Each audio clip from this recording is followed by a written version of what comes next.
Just for formality's sake, I'll say thank you for a kind introduction. Now I have to live up to it. I'm not a ballerina, so don't expect anything in terms of body language from me. But let me start with a confession. And the confession is this, that when Khalid asked me to translate, to review this book, I looked at the title and I was intimidated. I mean, religion, science, psychology, that is a very intimidating title. But then I thought, let me read the book at least. And when I read it, I realized that after the first few lines that Dr. Zubairi has written, that it was really elusive. It was the best example of हैं कवाकिब कुछ नजर आते हैं कुछ देते हैं धोखा ये बाजीगर खुला. So I found it quite deceptive in that respect, and I was not then afraid to venture into some sort of review of the book, because fear, as we all know, fear is just false evidence appearing real. And the title just appears to be intimidating, but it is not. It's a story of two teenage friends, two grade 6, grade 7, grade 8, 9, 10 friends who parted their ways and then reunited 40 years ago, after 40 years. In the meantime, their lives have changed. Their friendship encompasses more than half a century. ये 19 सदी का किस्सा है, 2-4 बरस की बात नहीं. So that encouraged me, and then I started to read the book and compare the two authors and realized that their comparison is really not justified. They're very different people. Khalid, as usual, is daring, is hilarious on many occasions, and doesn't shy away being self-deprecating. Dr. Zubairi is serious, scholarly, but at the same time very passionate about things he believes in. And what I was surprised was that he is really not afraid challenging the quote-unquote his liberal critics who may otherwise put other people to shame almost with their backwardness and all that, but he takes a stand, and a very passionate stand and a very rational stand. That I thought was something that was very rare in this book. The comparison of the two in terms of how they measure against each other is really unfair. It is almost like, I'm going back in history, it's almost like a match between Muhammad Ali and Inoki. Nothing in common, totally different standards. So true. In their own way, they have said things which have nothing in common, and yet both of them have taken the book along. And the title, although the title says religion, science, and psychology, but when you read the book, the title could have been the 3 other segments. Organically, your book, Dr. Zubairi and Khalid, is divided into 3 segments that I could see. One is autobiographical almost, the histories. You go a long way with each other. And in that you have told your stories. You have given a voice to the events that had happened 40 years ago. And then you have told not only about yourself, you have told about each other, the way that only a childhood friend could tell. Khalid hinted on something with ultrasound and all that. I won't go into that. What I found most amazing, and again, only a childhood friend could tell that, because when we look at Khalid, he is nowhere near that person that Dr. Zubairi portrays. There was a time, Zubairi says, when Khalid used to pray 5 times a day. I thought about it, and the picture of Khalid praying 5 times a day just absolutely amazed me. He was actually what Mir has said, that there se छोड़ा हरम को आए Mir there se उठ के काबे आया मीर जिसको चाहे खुदा खराब करे. So with that, although other than autobiographical, the second aspect in the book, on which both writers have written very powerfully, very strongly, is the opinions, their stance, their positions on everything under the sun. Not only these 3 subjects, but everything about Pakistan, about peace movements, about how you can get along with each other. So many different things, and they have expressed their opinions, including, again, Khalid has put it, although the book is in English, but he went out of his way to add in Urdu script. He has written about Daulat, Shohrat, Aurat, because there's no way he can go without that. So now the third is the very technical subjects on psychology and particularly on physics. And frankly, that is above my pay grade. I cannot comment on the technicalities of it. What I can tell you is that when you read them, sometime his theory of quantum optics, which is, for me, it is all Greek, but the way he has explained, it is almost like you watching that movie, Theory of Everything, that you must have seen Stephen Hawking's, and after that you feel that you can at least not understand but appreciate mathematics and cosmology. Same way, he has made quantum optics sort of understandable to a point where you can appreciate it, if not actually analyze and understand it properly. For me, because Khalid asked me to review the book in general, any book has to have 3 E's in it. The E's that the book should have is it should engage, it should entertain, and it should educate. It is great if the book has all 3. It's okay if it has 2. It's still possible if it has at least 1. But if there is none of that, then it's useless to put pen to the paper. There's no point in doing it. And I was impressed that this book has all 3 E's. And let me just quickly give you some examples. Engaging. The moment you start to read the book, it almost starts with, in a mysterious way. Now, Dr. Zubairi's quote is that our friendship goes beyond 50 years, but we don't really know each other.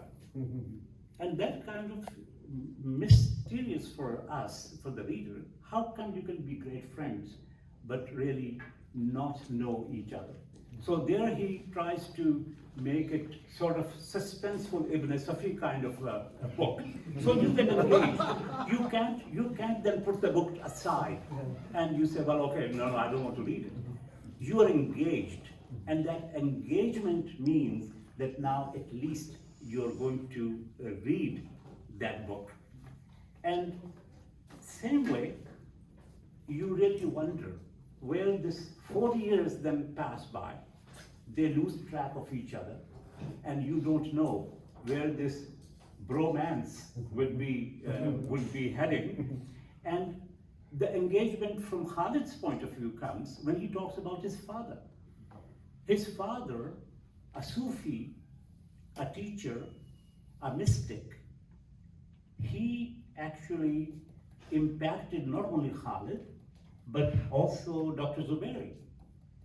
And Khalid says in that book that his condition was such, so intense, that he knew either he's going to go to prison or he's going to end up in a mental asylum.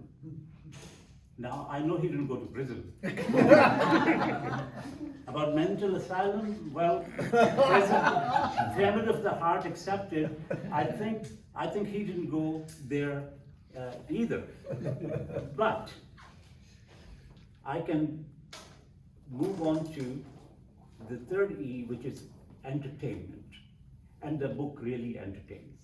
It has anecdote after anecdote of funny stories, which both of them, they are actually, they're self-deprecating in many ways, but they have the guts to tell that story. I'll give you just one or two examples. Khalid Suhail, when he finished his medical studies, obviously the next step is to go as a resident, or at that time what used to be called a house officer's job. And some people here would know the Lady Reading Hospital in Peshawar.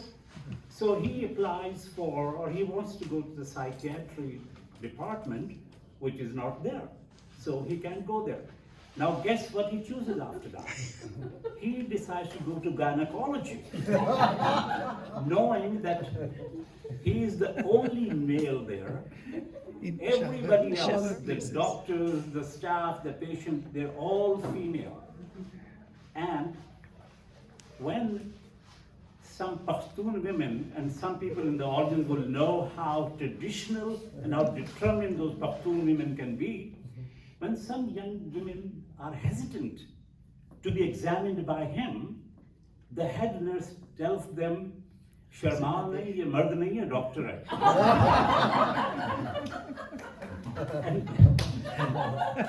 And the same way, Dr. Zubairi talks about, and I was sort of impressed with his courage. He says his mother wanted him to be a doctor. Now, understand that every South Asian mother wants their child to be a doctor. But then he says the reason for that was he was born with a missing left earlobe. Now that was a confession, because now when I see him, he has both earlobes. And the mother was so impressed by the surgeon that she said, "My son is also going to be a doctor." So that takes guts to come up with something. I won't tell you the detail of that. You have to read the book for that. The third E, the final E, is the most important, that the book should educate. And in that, on two counts, I'm particularly impressed with that. The theory of Relativity. No, not theory of relativity. The one that worked on so hard was the book that he wrote about quantum optics. That book is a textbook in Oxford University, in Cambridge University, in Harvard University, and in many other third world countries. He also came up with something which I personally believe, is going to be huge one day. And that is, I'm sure many of you remember, as children, you must have thought you're hurt and your mother has gone someplace, and then she rushes home and you say, "Mom, how did you know that I was hurt?" And I just felt that.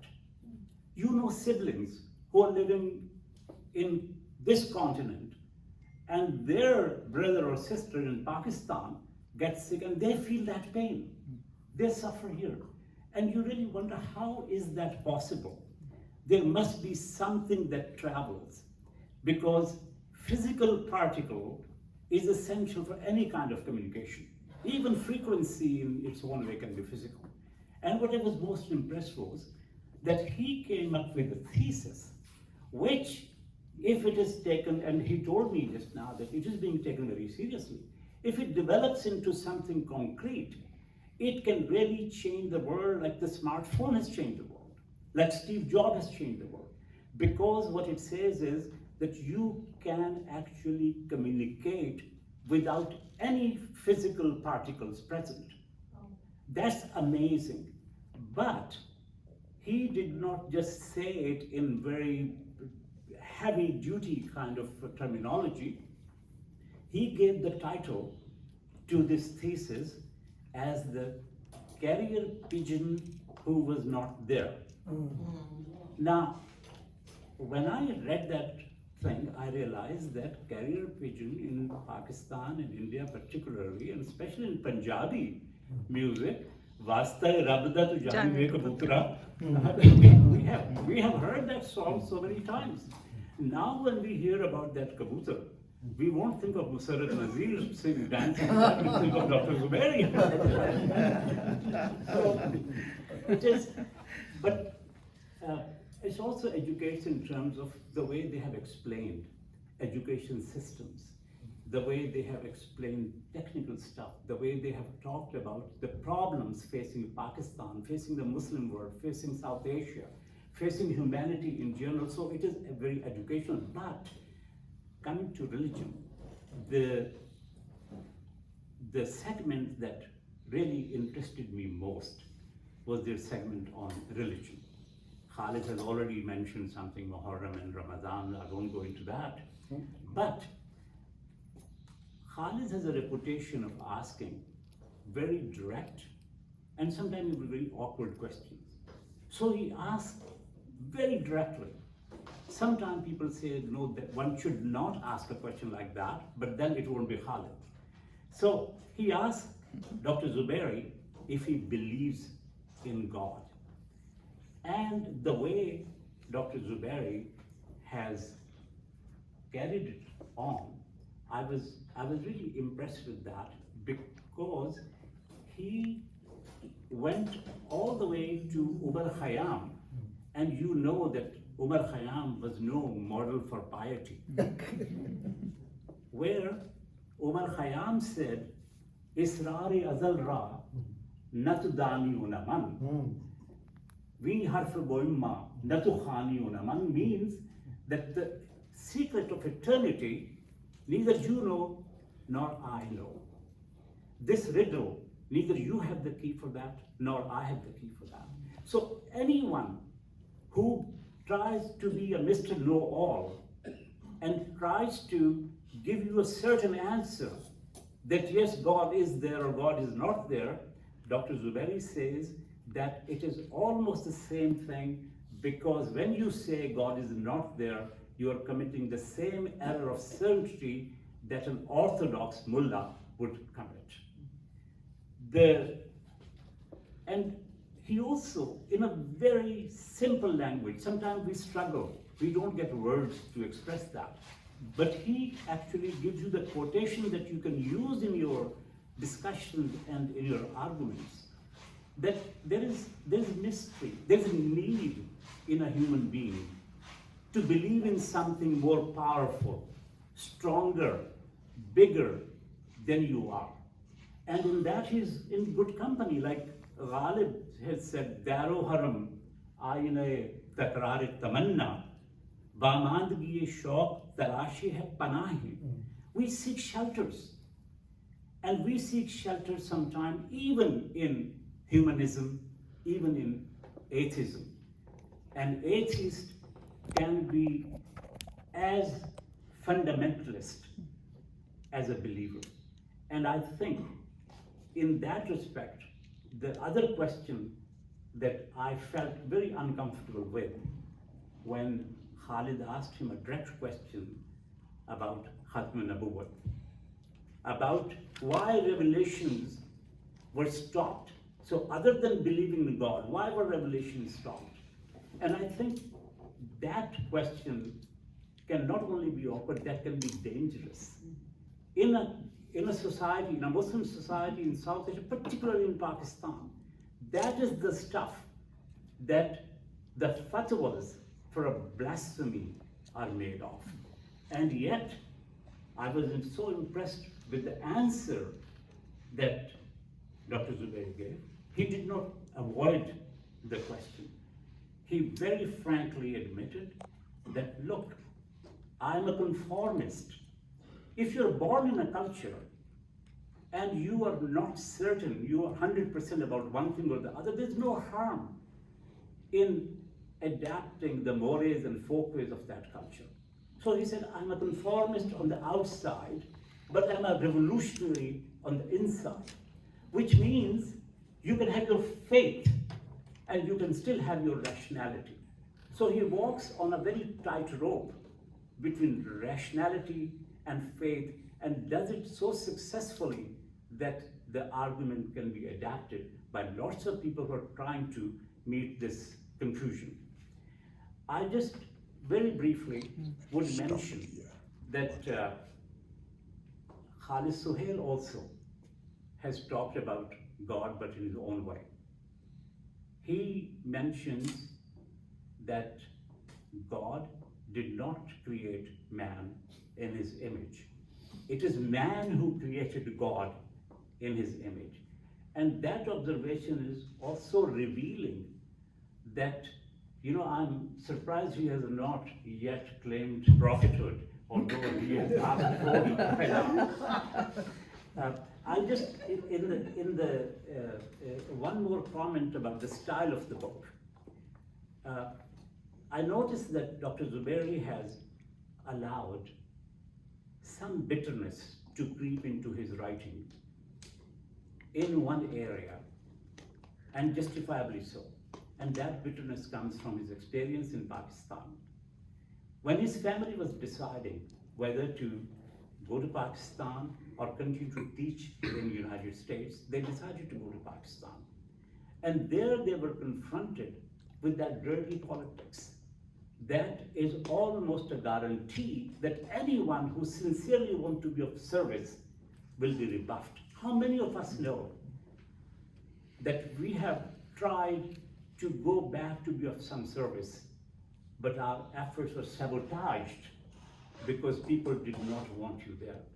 So that dirty politics slithered into his plans, and he had to decide not to continue with that. He does come up with a lot of suggestions about how to improve education in Pakistan, practical, including, which I found kind of strange, that including that mosque could be used. Mosque could be used as a school between Fajr and Zohar prayers. My only concern, Dr. Zubairi, is that I don't expect any enlightenment coming from the mosque. As a Sufi, Punjabi Sufi had said, "Makkiyon kadi khair di khabar nahi." So, in the end, I would just say that, like Uzma had mentioned, that you are into letterbazi. So,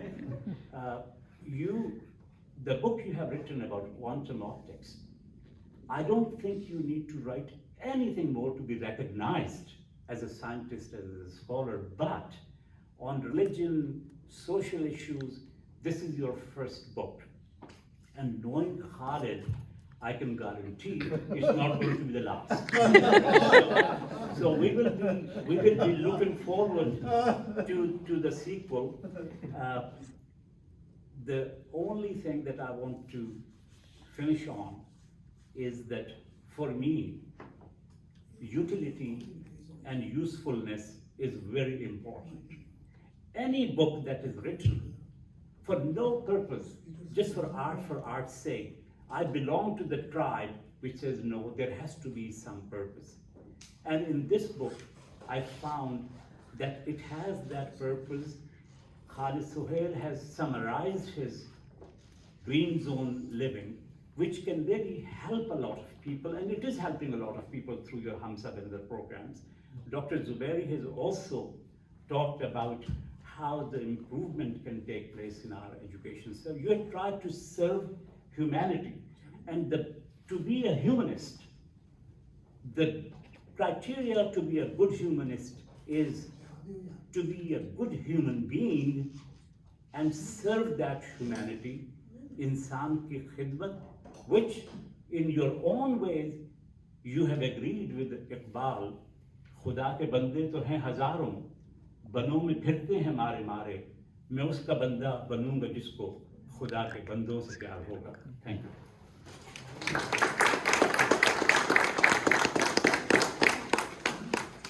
Thank you very much, Shahid Akhter. As you people saw that he's so sort of versatile. Urdu, actually he's one of the few people who Punjabi, Urdu, Persian, English, sort of the ideas, the ideals, the compassion, the passion. So I think I'm very grateful. I also want to acknowledge